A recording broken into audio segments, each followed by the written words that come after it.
സംസ്കാര ചടങ്ങുകൾ തുടർന്നുകൊണ്ടേയിരിക്കുന്നു. സർവമത പ്രാർത്ഥനാ ചടങ്ങുകളോടുകൂടി അടുത്ത ഘട്ടത്തിലേക്ക് കടക്കുകയാണ്. എം ജി മിഥുൻ വീണ്ടും ചേരുന്നു. മിഥുൻ, ഈ ഘട്ടത്തിൽ എത്ര പേരുടെ സംസ്കാര ചടങ്ങുകളാണ് പൂർണ്ണമാവുക?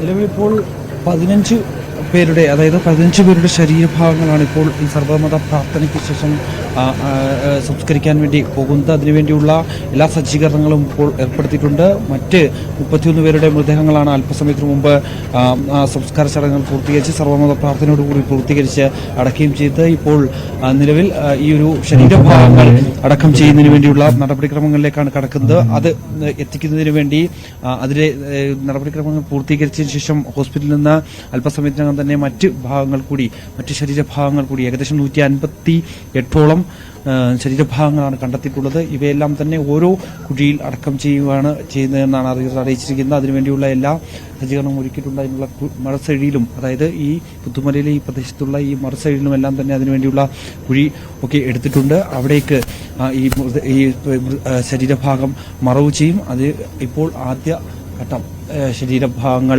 മറവ് ചെയ്യുന്നതിന് വേണ്ടിയുള്ള സർവമത പ്രാർത്ഥനയാണ് ഇപ്പോൾ അവസാനിച്ചിരിക്കുന്നത്. എന്തായാലും അല്പസമയത്തിനകം തന്നെ മറ്റ്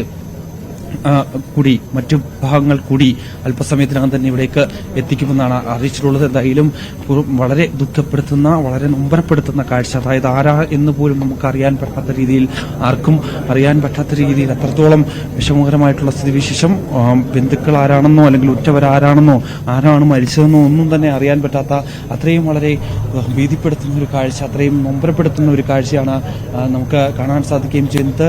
ഒപ്പം തന്നെ ഈ ആളുകൾ, അതായത് ഇവരുടെ ഈ ക്യാമ്പിൽ കഴിയുന്നവരെയൊക്കെ തന്നെ കൊണ്ടുവന്ന് ഇവരെ കാണിച്ചിരുന്നു. അതായത് ഈ 31 മൃതദേഹങ്ങൾ അവരെ പലതവണ കാണിച്ചിരുന്നു. പക്ഷേ അതൊന്നും തിരിച്ചറിയാനോ അല്ലെങ്കിൽ ഇതിനെക്കുറിച്ചൊക്കെ പറയാനോ പറ്റുന്ന ഒരവസ്ഥയിലല്ല അവർ എന്നുള്ളതാണ് ഏറ്റവും പ്രധാനപ്പെട്ട കാര്യം. ഹോസ്പിറ്റലിൽ കഴിയുന്ന നിരവധി പേരുണ്ട്.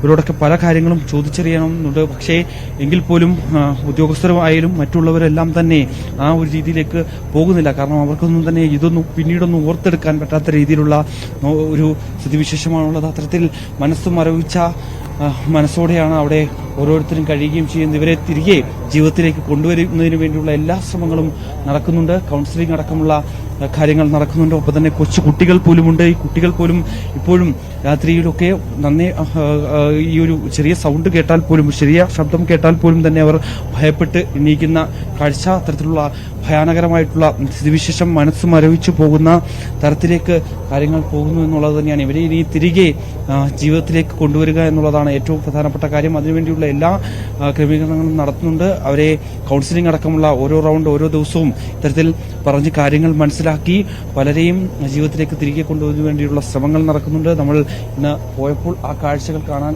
സാധിക്കുകയും ചെയ്തു. അത്തരത്തിൽ വളരെ ദുഃഖത്തിലായിരുന്ന ഒരാൾ, ഈ തരത്തിൽ ആരാണോ മരിച്ചത് എന്ന് പോലും അറിയാൻ പറ്റാത്ത, അത്തരത്തിൽ ഉറ്റവരാരാണോ എന്ന് പോലും അറിയാൻ കഴിയാത്ത രീതിയിൽ ഒരിടത്ത് തന്നെ എല്ലാവർക്കും ഖബർ ഒരുക്കി അവിടെ സംസ്കാര ചടങ്ങുകളാണ് ഇപ്പോൾ നടക്കുന്നത്. എല്ലാവരെയും ഈ പുത്തുമല എന്ന് പറയുന്ന പ്രദേശത്ത്, നമുക്കറിയാം വർഷങ്ങൾക്ക് മുമ്പ് ഇവിടെ ഉണ്ടായ ഈ ഉരുൾപൊട്ടലുണ്ടായ ഈ പ്രദേശത്താണ് ഈ മൃതദേഹങ്ങൾ ഇപ്പോൾ മറവ് ചെയ്യുന്നത്. കഴിഞ്ഞ ദിവസവും 8 മൃതദേഹം ഇവിടെ മറവ് ചെയ്തിരുന്നു. ഇപ്പോൾ വീണ്ടും ഇവിടേക്ക് അല്പസമയത്തിന് മുമ്പ് മന്ത്രിമാരെല്ലാം തന്നെ ഇവിടെ ഉണ്ടായിരുന്നു. അവർ ഇപ്പോൾ ആ 31 മൃതദേഹങ്ങൾ സംസ്കരിച്ച ശേഷം മന്ത്രിമാർ ഇവിടെ നിന്ന് മടങ്ങിയിട്ടുണ്ട്. മറ്റു ഉദ്യോഗസ്ഥരുണ്ട്, അധികൃതരുണ്ട്, അവരെല്ലാം തന്നെ ഇവിടേക്ക് എത്തിയിട്ടുണ്ട്. എല്ലാ കാര്യങ്ങളും, അതായത് എല്ലാ ബഹുമതിയോടും കൂടി ആണ് ഇവരെ അടക്കം ചെയ്യുന്നത്. ഓരോരുത്തരുടെയും ശരീരഭാഗങ്ങൾ മാത്രമാണ് ലഭിച്ചിട്ടുള്ളത്. അതിൻ്റെ അനുസരിച്ച് ആണ് കാര്യങ്ങൾ പോവുകയും ചെയ്യുന്നത്. നമുക്ക് അത്രയും ദുഃഖത്തോടു കൂടി മാത്രമേ നമുക്കിവിടെ നിൽക്കാൻ കഴിയുള്ളൂ. അതായത് ആരാണെന്നോ എന്ന് പോലും തിരിച്ചറിയാൻ കഴിയാത്ത അവസ്ഥ. ഇപ്പോൾ നിലവിൽ ഇവിടെയുള്ള ശരീരഭാഗങ്ങൾ ഇപ്പോൾ ഇവിടത്തേക്ക് എത്തിച്ചിരിക്കുന്നത് 50ഓളം പേരുടെ ശരീരഭാഗങ്ങൾ ഇവിടേക്ക് എത്തിച്ചിട്ടുണ്ട്. അതിന്റെ സംസ്കാര ചടങ്ങുകൾ അല്പസമയത്തിനകം തന്നെ ആരംഭിക്കുകയും ചെയ്യും. അതിനുവേണ്ടിയുള്ള നടപടിക്രമങ്ങളാണ്. അതിനുവേണ്ടിയുള്ള കുഴികൾ നേരത്തെ തന്നെ തയ്യാറാക്കിയിരുന്നു. അവരെ അന്തി ഉറങ്ങുന്നതിന് വേണ്ടി ഒരുമിച്ചുള്ള പ്രത്യേകം കുഴികളെ അവർക്കൊപ്പം അടക്കം ചെയ്യുന്ന അവിടെ ഇവരുടെ DNA റിപ്പോർട്ടുകളും അതിനൊപ്പം ഉണ്ടാകും. ഒപ്പം തന്നെ സീൽ പതിപ്പിച്ച കല്ലുകളും അതിനൊപ്പം ഉണ്ടാകും എന്നുള്ളതാണ്. പിന്നീട് ഏതെങ്കിലും തരത്തിൽ ആരെങ്കിലും ഈ ഫോട്ടോസോ അല്ലെങ്കിൽ മറ്റെന്തെങ്കിലും കണ്ട് തിരിച്ചറിഞ്ഞാൽ ഒരുപക്ഷെ അവർക്ക് വന്ന് പ്രാർത്ഥിക്കാനും ഒക്കെയായി ഇവിടെ ഒരു അത്രയും നൊമ്പരപ്പെടുത്തുന്ന കാഴ്ചകളാണ് അവർ നമുക്ക് ഇവിടുന്ന് കാണാൻ സാധിക്കുന്നത്. കാരണം ഇന്ന് നമ്മൾ പോയ പല ക്യാമ്പുകളിലൊക്കെ തന്നെ നിരവധി കൊച്ചുകുട്ടികളും ഒപ്പം തന്നെ അച്ഛനമ്മമാരും നഷ്ടപ്പെട്ടിട്ടുള്ള കുട്ടികളുണ്ട്. ഒപ്പം തന്നെ മക്കളെ നഷ്ടപ്പെട്ടുള്ള മാതാപിതാക്കളുണ്ട്, ഭർത്താവിനെ നഷ്ടപ്പെട്ടുള്ള ഭാര്യമാരുണ്ട്. അങ്ങനെ ഉറ്റവരെയൊക്കെ തന്നെ പൂർണ്ണമായും നഷ്ടപ്പെട്ടിട്ടുള്ള ആളുകളുണ്ട്. അങ്ങനെ പലരെയും നമ്മൾ അവിടെ കാണാൻ സാധിക്കുകയും ചെയ്തു. ഒത്തിരി പേർ ആശുപത്രിയിൽ കഴിയുന്നുണ്ട്. അവരൊന്നും തന്നെ ഇതുവരെയും ഈ ഒരു ഭീതിയിൽ നിന്ന് പുറത്തോട്ട് വന്നിട്ടില്ല എന്നുള്ളതാണ് ഏറ്റവും സങ്കടപ്പെടുത്തുന്ന കാഴ്ച. നമുക്ക് അവരെ കാണുമ്പോൾ പോലും തന്നെ നമ്മുടെ കണ്ണ് നിറഞ്ഞു പോകുന്ന തരത്തിലേക്ക് കാര്യങ്ങൾ പോകുന്നുണ്ട്. അത്രത്തോളം വിഷമകരമായിട്ടുള്ള സ്ഥിതിവിശേഷം നൊമ്പരപ്പെടുത്തുന്ന കാഴ്ച. അതായത് ഒരു ദിവസം ഒന്ന് ഉറങ്ങി എഴുന്നേൽക്കുമ്പോൾ അടുത്ത ദിവസം ആരെയും ഇല്ലാതാകുന്ന അവസ്ഥ, അത് അത്രത്തോളം ഭീതിയാഴ്ത്തുന്ന ഒരു കാഴ്ച തന്നെയാണ്. അവിടെ ഒന്നും തന്നെ നമ്മൾ ഇന്ന് ആ ഭാഗത്തേക്ക് പോയപ്പോഴൊക്കെ തന്നെ ഇത്രത്തോളം വീട് അവിടെ ഉണ്ടായിരുന്നു എന്ന് സംശയിക്കുന്ന തരത്തിൽ അത്രയും ഭയപ്പെടുത്തുന്ന രീതിയിലാണ് ഈ മണ്ണൊഴുകി വന്ന് അവിടെയുള്ള ഈ കുടുംബങ്ങളെയും എല്ലാം കൊണ്ടുപോയത്. ഒറ്റ രാത്രി കൊണ്ട് ഇത്രത്തോളം പേരുടെ കണ്ണീരിലാഴ്ത്തിക്കൊണ്ട് സമാനതകളില്ലാത്ത വലിയൊരു ദുരന്തത്തിന് സാക്ഷ്യം വഹിക്കുകയും ചെയ്ത് എന്നുള്ളതാണ് ഏറ്റവും പ്രധാനപ്പെട്ട കാര്യം. ഒപ്പം തന്നെ ഈ ചാലിയാർ പുഴയുടെ തീരത്ത് നിരവധി മൃതദേഹങ്ങൾ ഉണ്ടായിരുന്നു. അതുമായി ബന്ധപ്പെട്ട് ഉള്ള തിരച്ചിൽ ഇന്നും നടക്കുന്നുണ്ടായിരുന്നു. ഒപ്പം തന്നെ ഈ മേഖലകളിൽ 3 സെക്ടറായി തിരിച്ചുകൊണ്ട് മുണ്ടക്കൈ, ഒപ്പം തന്നെ ചൂരൽമല പ്രദേശങ്ങളിലും ഒപ്പം തന്നെ അതിന് താഴേക്കുള്ള പ്രദേശങ്ങളിലും ഒക്കെ തന്നെ കൃത്യമായി ഇന്നും പരിശോധനകൾ നടത്തുന്നുണ്ടായിരുന്നു. ആ പരിശോധനയിൽ മാനുവലായിട്ടും പരിശോധനയും ഒപ്പം തന്നെ മണ്ണുമാന്തി യന്ത്രങ്ങൾ ഉപയോഗിച്ചും ഹിറ്റാച്ചി ഉൾപ്പെടെയുള്ളവ ഉപയോഗിച്ചുകൊണ്ടും അവിടുത്തെ കല്ലും മണ്ണുമൊക്കെ മാറ്റി ആ പ്രദേശങ്ങളിൽ മറ്റൊന്നുമില്ല എന്ന് ഉറപ്പുവരുത്തിയതിനു ശേഷം 100% ഉറപ്പുവരുത്തിയതിനു ശേഷം മാത്രമാണ് മറ്റു സ്ഥലങ്ങളിലേക്ക് ഓരോ ഏരിയ തിരിച്ച് അവർ തെരച്ചിൽ നടത്തിയത്. ഇന്നത്തെ പരിശോധന നേവിയുടെ ഭാഗത്തുനിന്നും ഒപ്പം തന്നെ NDRFന്റെ ഭാഗത്തുനിന്നൊക്കെയുള്ള ഇന്നത്തെ പരിശോധന അത് ഇപ്പോൾ പൂർത്തീകരിച്ചിരിക്കുന്നു. ഇന്നത്തെ തെരച്ചിൽ അവസാനിച്ചിരിക്കുന്നു. നാളെയാണ് ഇനി വീണ്ടും രാവിലെ മുതൽ തന്നെ പരിശോധന ആരംഭിക്കും. ഒപ്പം തന്നെ അവസാനത്തെ ആളെങ്കിലും ഇനി നമുക്ക് ലഭിക്കുന്ന അനൌദ്യോഗിക കണക്കുകൾ പ്രകാരം സർക്കാർ തയ്യാറാക്കിയിട്ടുള്ള 180 പേരോളമായി ഇനി കാണാതായിട്ടുണ്ട് എന്നാണ് സർക്കാർ വൃത്തങ്ങൾ പറയുന്നത്. പക്ഷെ അതിൽ കൂടുതലേക്ക് പോകാമോ എന്നുള്ള കാര്യങ്ങൾ പ്രദേശവാസികൾ പറയുന്നുണ്ട്. ഒപ്പം തന്നെ ഇവരിൽ നിന്ന് വിവരങ്ങൾ ലഭിച്ചാൽ മാത്രമേ, അതായത് ഈ അപകട സമയത്തുണ്ടായിരുന്ന ഇപ്പോൾ ആശുപത്രിയിലും ഒപ്പം തന്നെ ഈ ക്യാമ്പുകളിലുമായി കഴിയുന്ന അവരിൽ നിന്ന് വിവരങ്ങൾ ലഭിച്ചാൽ മാത്രമേ എത്ര പേർ ഉണ്ടായിരുന്നു എന്നുള്ള കൃത്യമായ ഒരു കണക്കിലേക്ക് എത്താൻ സാധിക്കൂ. ഒപ്പം തന്നെ വോട്ടർ പട്ടിക പരിശോധിക്കുന്നുണ്ട്. കൂടാതെ റേഷൻ കാർഡ് കേന്ദ്രീകരിച്ചുള്ള പരിശോധനകൾ നടക്കുന്നുണ്ട്. അതൊക്കെ വെച്ച് തയ്യാറാക്കിയതനുസരിച്ച് ഇനി ഏകദേശം 180ഓളം പേരെ ഇനി കണ്ടെത്താനുണ്ട് എന്നുള്ളതാണ്. ഇന്ന് 2 പേരുടെ മൃതദേഹ അവശിഷ്ടങ്ങൾ കിട്ടിയിരുന്നു, ശരീരഭാഗങ്ങൾ ലഭിച്ചിരുന്നു. ഒന്ന് ഈ ചൂരൽമലയിലുള്ള വില്ലേജ് ഓഫീസിന്റെ മുകൾ ഭാഗത്ത് നിന്നാണ് ഈ ശരീരഭാഗങ്ങൾ കിട്ടിയത്.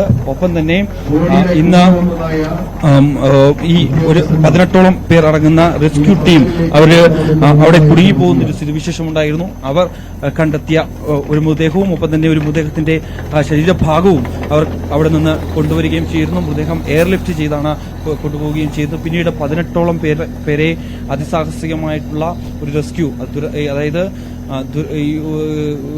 അവരെ റെസ്ക്യൂ ഓപ്പറേഷൻ കൂടിയാണ് അവരെ അവിടെ നിന്ന് തിരികെ കൊണ്ടുവരാൻ, സുരക്ഷിതമായി തിരികെ എത്തിക്കാൻ തണ്ടർബോർഡ് അടക്കമുള്ള സംവിധാനങ്ങൾക്ക് സാധിക്കുകയും ചെയ്തു. അത്തരത്തിൽ എല്ലാവിധ സജ്ജീകരണങ്ങളും, അതായത് മനുഷ്യനാൽ പറ്റുന്ന എല്ലാവിധ കാര്യങ്ങളും ഇവിടെ ചെയ്യുന്നുണ്ട്. ഒപ്പം തന്നെ അത്യാധുനിക യന്ത്രങ്ങളുടെ സഹായത്തോടു കൂടിയുള്ള പരിശോധനകളുണ്ട്. റഡാർ സംവിധാനങ്ങൾ ഉപയോഗിച്ചുകൊണ്ടുള്ള പരിശോധനകളുണ്ട്. അതൊക്കെ കേന്ദ്രീകരിച്ച് ഇന്ന് 4 ഹോട്ട്സ്പോട്ടുകളായിരുന്നു കണ്ടെത്തിയിരുന്നത്.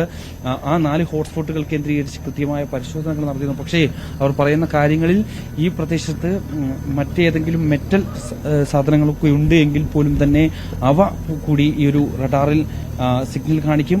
അതുകൊണ്ട് തന്നെ കൃത്യമായ ഒരു പരിശോധന നടത്തിയിട്ടുണ്ട്. ആഴത്തിൽ ഏകദേശം 20 മുതൽ 40 അടിയോളം താഴ്ചയിൽ ഈ മണ്ണും കല്ലും ഒപ്പം തന്നെ ഈ കെട്ടിടത്തിന്റെ അവശിഷ്ടങ്ങളും എല്ലാം വന്ന് കുമിഞ്ഞുകൂടി കിടക്കുകയാണ്. ഇത് വലിയ രീതിയിൽ ഈ ഒരു തെരച്ചിലിനെ വലിയ രീതിയിൽ ബാധിക്കുന്നുണ്ട് എന്നുള്ള കാര്യമാണ് ഏറ്റവും പ്രധാനപ്പെട്ടത്. അതുകൊണ്ട് തന്നെ അവ നീക്കം ചെയ്യുന്നതിന് വേണ്ടിയുള്ള നടപടികളായിരുന്നു ഇന്ന് പുരോഗമിച്ചത്. പക്ഷേ അത് എത്രത്തോളം സാധ്യമാകുമെന്നുള്ളതാണ്. അതായത് കൂറ്റൻ പാറകളാണ് വന്ന് അടിഞ്ഞു കിടക്കുന്നത്.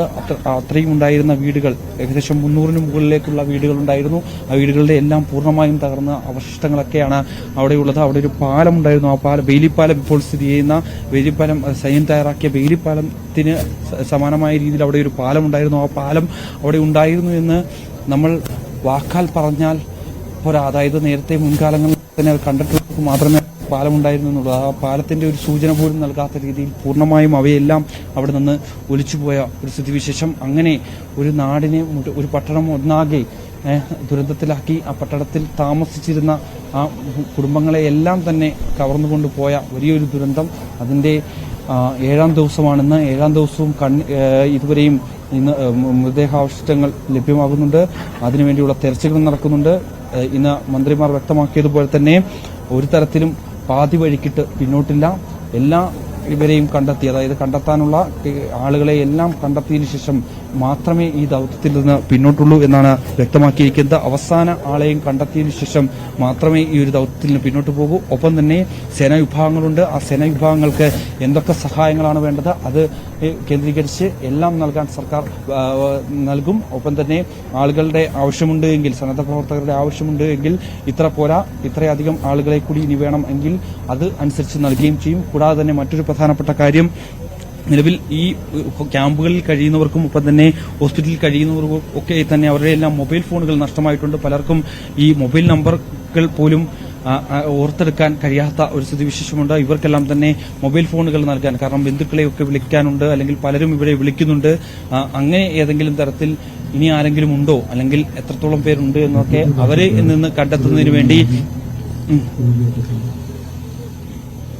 MJ മിഥുൻ വിവരങ്ങൾ നൽകുന്നത്. മിഥുനിലേക്ക് വരാം. കൂടുതൽ മൃതദേഹങ്ങളുടെ സംസ്കാര ചടങ്ങുകൾ പൂർണ്ണമാകുന്ന ഒരു സാഹചര്യമാണ്. അപ്പോഴും ആരാണ് ഓർമ്മയിലേക്ക് മറയുന്നത് എന്ന് തിരിച്ചറിയാൻ കഴിയാത്ത ആ വേദന ബന്ധുജനങ്ങളെ സംബന്ധിച്ചിടത്തോളം ഉണ്ട്. അപ്പോഴും ആശ്വസിക്കുന്നത് ഇതിൽ ഞങ്ങളുടെ പ്രിയപ്പെട്ടവരും ഉണ്ടാകും. അന്ത്യവിശ്രമം കൊള്ളുന്നിടത്ത് ഇനിയുള്ള സമയങ്ങളിലും വന്ന് ആ ഓർമ്മ പങ്കിടാൻ കഴിയും, ഓർമ്മ പുതുക്കാൻ കഴിയും എന്നുകൂടി ഉള്ള ആശ്വാസം കൂടി പ്രകടമാക്കിക്കൊണ്ടാണ് പലരും അങ്ങോട്ടെത്തുകയും ചെയ്തിരിക്കുന്നത്. ഇവിടെ പുത്തുമലയിൽ ഒരു വലിയ സ്മാരകമുയരും എന്ന് നേരത്തെ തന്നെ അധികൃതർ വ്യക്തമാക്കുകയും ചെയ്തിരുന്നു.